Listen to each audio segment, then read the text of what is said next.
अजीज़ तलबा व तालिबात, Farooq foundation online school के ज़रिए यकसा नसाब के मुताबिक तालीम हासिल करें। अगर हमारी वीडियोस पसंद आएँ तो चैनल को सब्सक्राइब करें और दोस्तों के साथ शेयर करें और बेल आइकन को लाजमी दबाएं ताकि आइंदा आने वाली तालीमी वीडियोस आप हासिल कर सकें। अस्सलाम वालेकुम बच्चों, ऑनलाइन स्कूल से आप मुकम्मल तालीम हासिल करके बोर्ड का इम्तहान बराए जमात नहमो दहम बेहतर तौर पर पास कर सकते हैं। अपनी उम्र और तालीम के मुताबिक मज़ीद तालीम हासिल करें। वालिदैन से फ़ोन या कंप्यूटर पर हमारी वीडियोस के ज़रिए तालीम हासिल करने की दरख्वास्त करें। रोज़ाना 1 से 2 घंटे ऑनलाइन पढ़ाई करें और जब आप स्कूल जाएंगे तो आपको मज़ीद किसी मदद की ज़रूरत नहीं होगी। इस तरह पढ़ाई करके अपना वक्त और वालिदैन के अखराजात में बचत कर सकते हैं। ऑनलाइन स्कूल की कोई फ़ीस नहीं है। जूम पर भी क्लासेस का फ़ायदा उठा सकेंगे। हर क्लास और हर मज़मून की मुकम्मल तालीमी वीडियोस मौजूद हैं।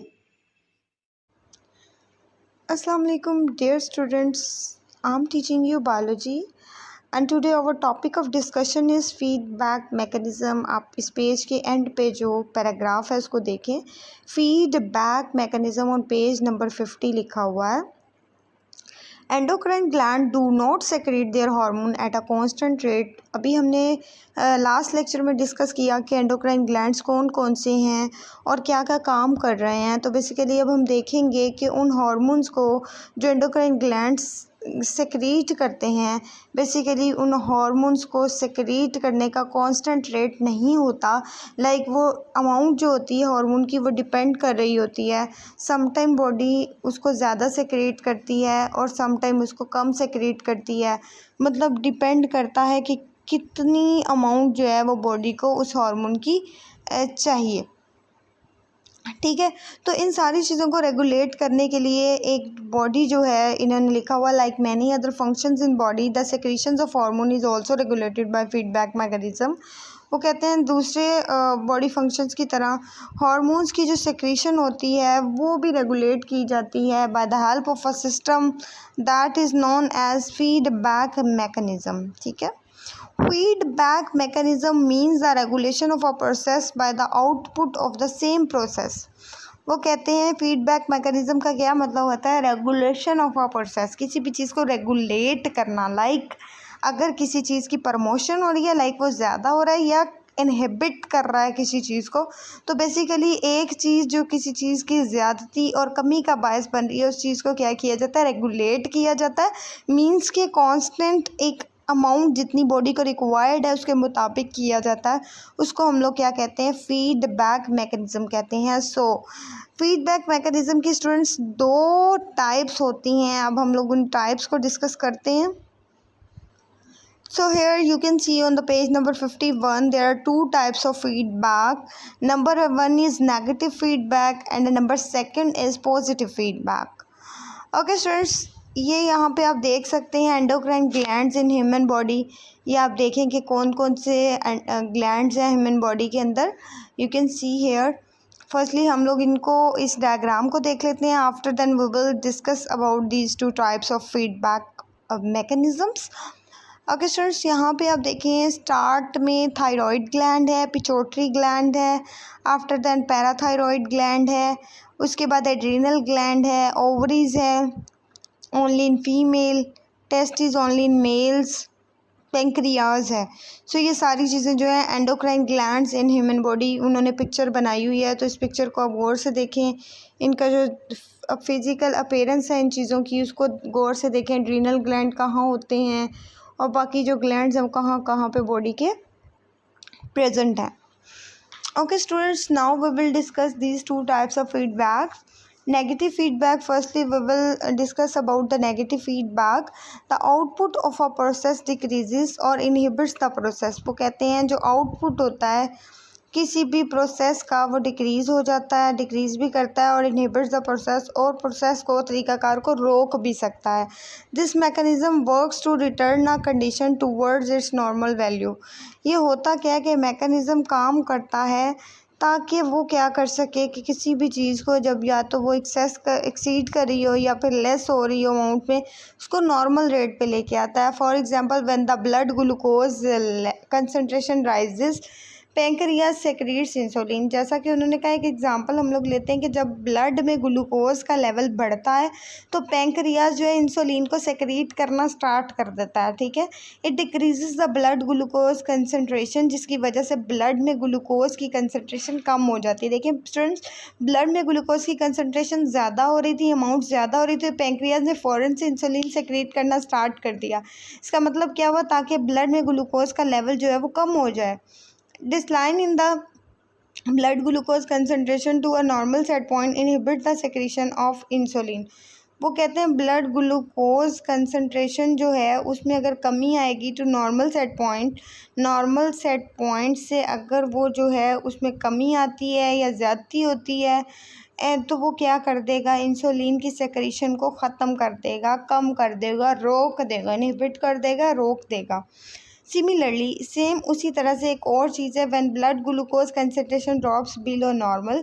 जब ब्लड में ग्लूकोज की कंसंट्रेशन कम हो जाती है नॉर्मल से, तो पैंक्रियाज क्या सेक्रीट करना स्टार्ट कर देता है, ग्लूकागोन सेक्रीट करना स्टार्ट कर देता है, जो क्या करता है, ब्लड में ग्लूकोज की कंसंट्रेशन को बढ़ा देता है, राइज कर देता है। It raises the blood glucose concentration. In this case, इस केस में क्या होता है, rise in blood glucose concentration to a normal set point inhibits the secretion of glucagon. इस तरह से क्या होता है कि जब राइज होता है ब्लड में ग्लूकोज की कंसंट्रेशन बढ़ती है, कहाँ तक बढ़ती है, नॉर्मल सेट पॉइंट, मतलब जितनी बॉडी को रिक्वायर्ड होती है, जब वहाँ तक आ जाती है तो वो क्या कर देती है, ग्लूकागोन की सेक्रेशन को इनहिबिट कर देती है। ग्लूकागोन कौन सेक्रेट कर रहा है, पैंक्रियाज कर रहा है, तो वो उसकी सेक्रेशन को रोक देता है। In other word the blood glucose concentration control the process. वो कहते हैं अगर हम दूसरे लफ्ज़ों में इसको देखें तो ब्लड में जो ग्लूकोज की कंसंट्रेशन है वो एक प्रोसेस कंट्रोल कर रहा है, the secretion of insulin and glucagon. Basically insulin और ग्लूकागोन का बॉडी में कितनी अमाउंट तक रहना डिपेंड कर रहा है इन चीज़ों पर स्टूडेंट्स। तो ये आपने feedback mechanism, basically these are regulating the mechanism, like ये देख रहे हैं कि कौन कौन सी चीज़ जो है किस किस ग्लैंड को किस हद तक प्रमोट करना और किस हद पे जाके इनहिबिट कर देना है, रोक देना है। Now we will discuss about the positive feedback. Okay students, positive feedback के बारे में पढ़ते हैं। The changes resulting from a process increase the rate of process. वो कहते हैं कि जो चेंजेस हैं रिजल्टिंग फ्रॉम अ प्रोसेस, जो किसी भी तरीक़ाकार के रिज़ल्ट में हमें चेंज मिल रहा है, वो क्या करता है, इंक्रीज़ कर देता है किसी भी तरीक़ाकार का रेट को बढ़ा देता है। For example, suckling action of a infant stimulates the production of a hormone in mother। वो कहते हैं suckling action of infant stimulates, वो क्या करता है कि जब लेट्स सपोज इन्फेंट जो है ना, उसका सकिंग एक्शन जो होता है वो क्या करता है, production of a hormone in mother की जो के हार्मोन की प्रोडक्शन है उसको इंक्रीज़ कर देता है, स्टिमुलेट कर देता है। लाइक जैसे छोटे बच्चे दूध पीते हैं, ठीक है, तो वो सक करते हैं, ठीक है, दूध को सक करके निकालते हैं, तो जिसकी वजह से प्रोडक्शन हार्मोन जो है वो क्या हो जाता है, स्टिमुलेट होता है। This hormone works for the production of milk. ये हार्मोन बेसिकली क्या कर रहा होता है, मिल्क की प्रोडक्शन, मिल्क की पैदावार में काम कर रहा होता है। More suckling leads to more hormone. अगर ज़्यादा सक किया जाएगा तो ज़्यादा हार्मोन बनेगा, which in turn leads to more milk production, जिसकी वजह से ज़्यादा दूध प्रोड्यूस होगा। ठीक है students, so next is disorder of nervous system. अब हम नर्वस सिस्टम के डिसऑर्डर्स को डिस्कस करते हैं कि अगर नर्वस सिस्टम में कोई ख़राबी आती है, डिजीज़ होती हैं, कौन कौन सी बीमारियां पैदा हो सकती हैं। डिसऑर्डर्स को हम डिस्कस कर लेते हैं। Disorders of nervous system can be categorised into 2 main types. वो कहते हैं 2 मेन टाइप्स में किए गए हैं। कौन कौन सी, vascular disorders,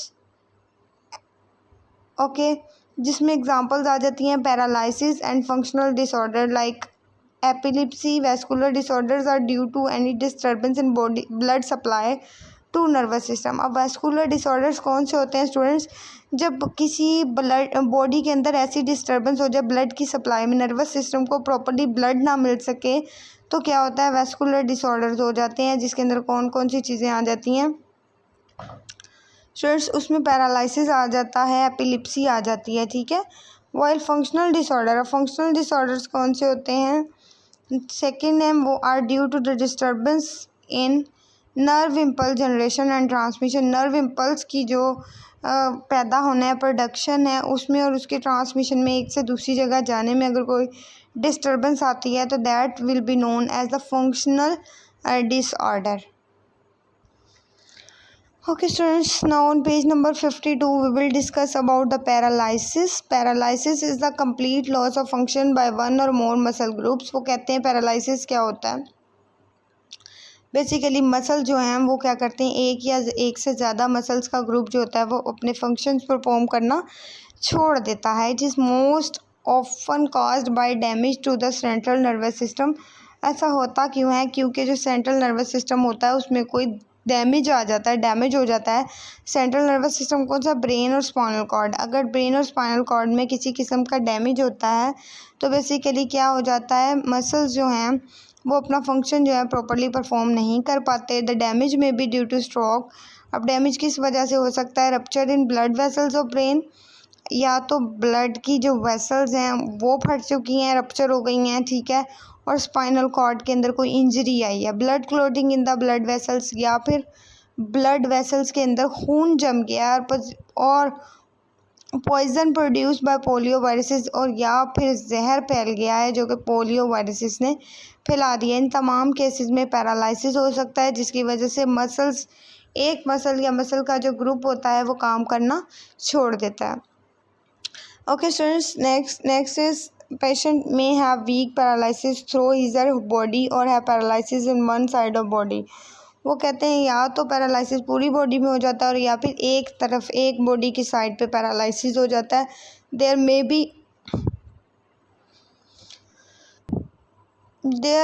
B paralysis in the lower extremities और इन ऑल 4 लिम्स। वो कहते हैं ये डिपेंड कर रहा होता है कि बॉडी पार्ट्स के किस तरफ पैरालिसिस हुआ है, या तो पूरी बॉडी में थ्रू आउट द बॉडी फैल जाएगा और या फिर स्पेसिफिक जगहों पे क्या हो जाएगा, मोहित हो जाएगा, ठीक है।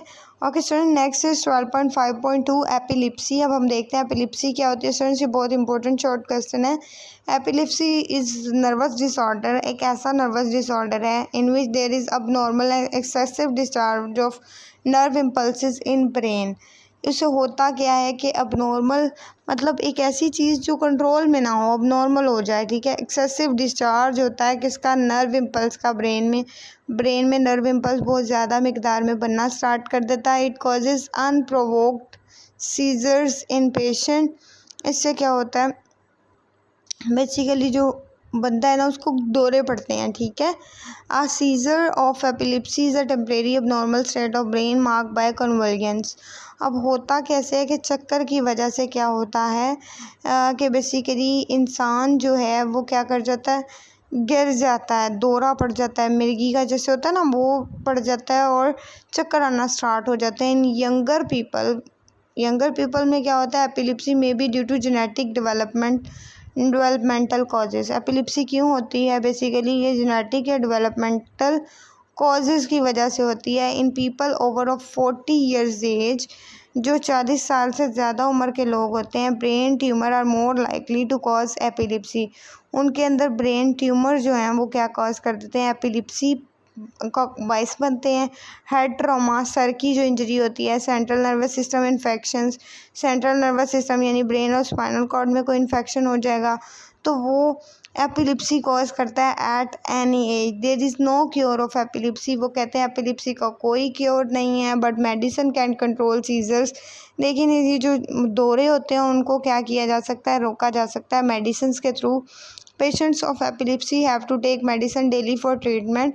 वो कहते हैं एपिलिप्सी के पेशेंट्स को चाहिए कि वो डेली जो है वो मेडिसिन लें अपने ट्रीटमेंट के लिए, as well as prevention of seizures, कि किस तरह से जो है एक बीमारी से जो बचा जा सके। There are termed anti convulsant और एंटी एपिलेप्टिक ड्रग्स। उनको हम लोग क्या कहते हैं, ऐसी मेडिसिन को एंटी एपिलेप्टिक ड्रग्स कहते हैं, ठीक है।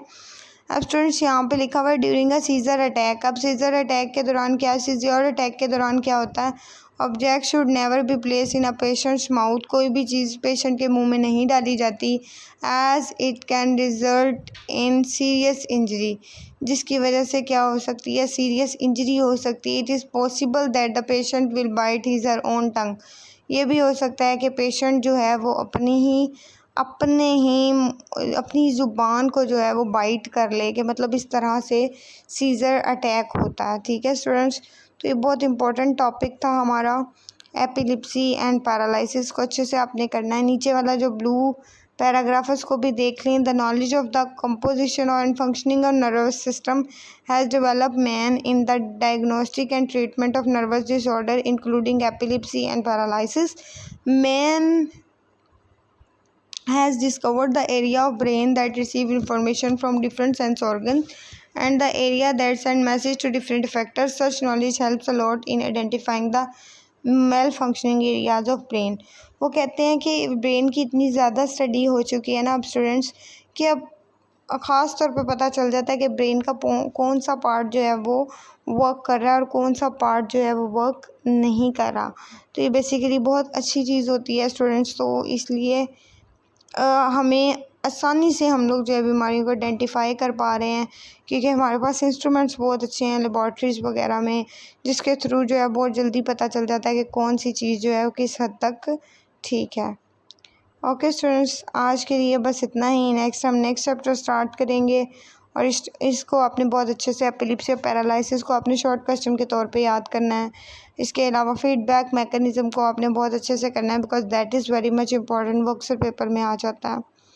ठीक है, okay students, thank you very much, अल्लाह हाफिज़।